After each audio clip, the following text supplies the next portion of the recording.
Thank you for having me tonight and live versus a Memorex tape of a video that I've done, right?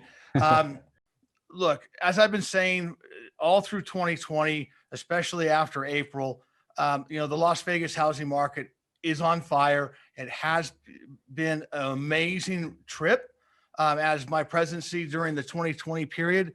And I don't see any reason for it to change.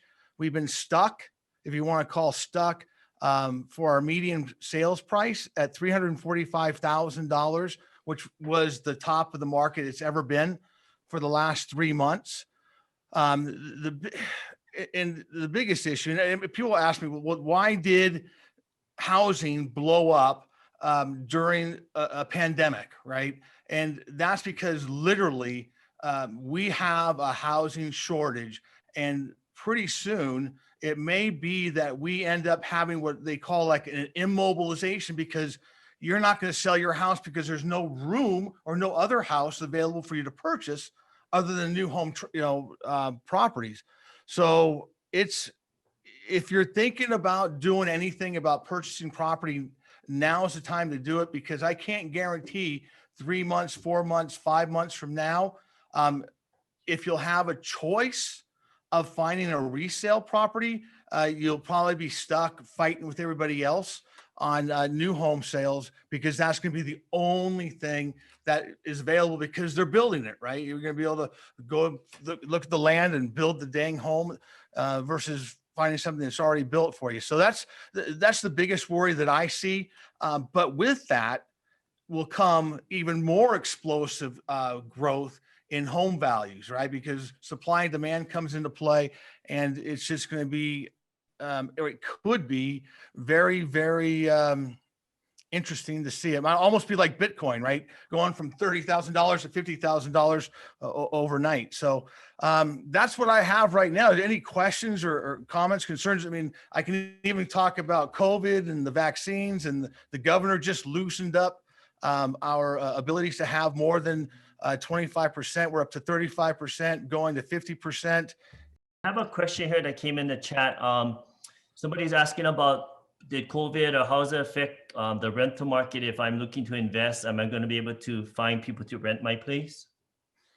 Yeah, with the housing shortage, obviously comes, it might not be obvious, but we have not enough housing to fit people that want to buy, or even those that want to rent. We've had over the last couple of years a huge explosion of these massive apartment complexes that were built, and that didn't even put a dent in the needs for those that want to rent. And rentals property prices keep increasing. We have a moratorium right now as far as not being able to evict people if they're not able to pay. So you don't want to buy one of those homes, but you want to make sure that you buy a home that you can put your own new person in, and make sure that they're able to pay. And it's, and that's mostly from the period of March and April, when Las Vegas shut down. I don't know if you've seen the photos of Las Vegas, of the Strip just shut down dark. I mean, the cool thing to do back then was to get on a bicycle and ride up and down the Las Vegas Strip, something you just really can't do. But it was cool, but it was really frightening at the time. And right now, I think we've recovered. I would venture to guess that in the coming years, if you want to recall that in 1918, with the same thing happened, we had a pandemic, right? And so what happened after 1918 was the roaring 20s. So I expect us to come back with all this money that the government's put into place and into play, that we will be in high cotton for the coming years.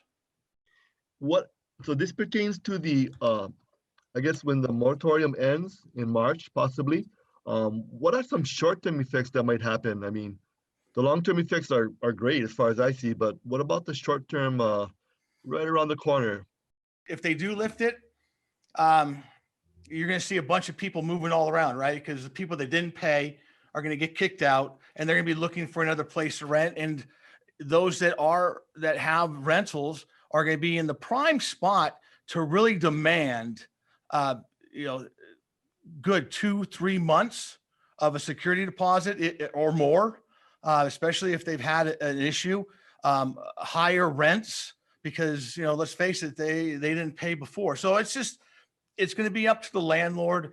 They're going to make those decisions, but you'll be in the driver's seat. It's not like there's going to be all of a sudden a bunch of vacancies. I would imagine probably other thing that will happen is those owners that were stuck for almost a year without getting any kind of rental payments, they may be getting tired of all this and may want to sell.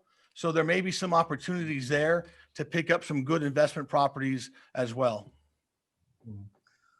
Okay, that's great. I'm going to take this last question here so we can kind of keep going. But Tom, so in a nutshell, I get all these questions are very similar. 2021 and beyond, or at least 2021, crystal ball. What are we looking at for Vegas? I'm on record now to say that I don't see any issues until potentially 2025, because they're not going to be raising the interest rates at a very quick rate. That's going to be a nice slow climb if it climbs at all. And most of the forbearances and that kind of stuff have all been taken care of or being worked out. The government's done a great job of building the bridge between this pandemic cavern or crevasse, if you will. We started here, we're going to end up over here, for the economy is able to control itself. And they built the bridge with all that money to have everybody get over to the other side. And this is like the pause period, right? So I expect that to happen. And, I feel comfortable going out to 2025 without having any real hesitation.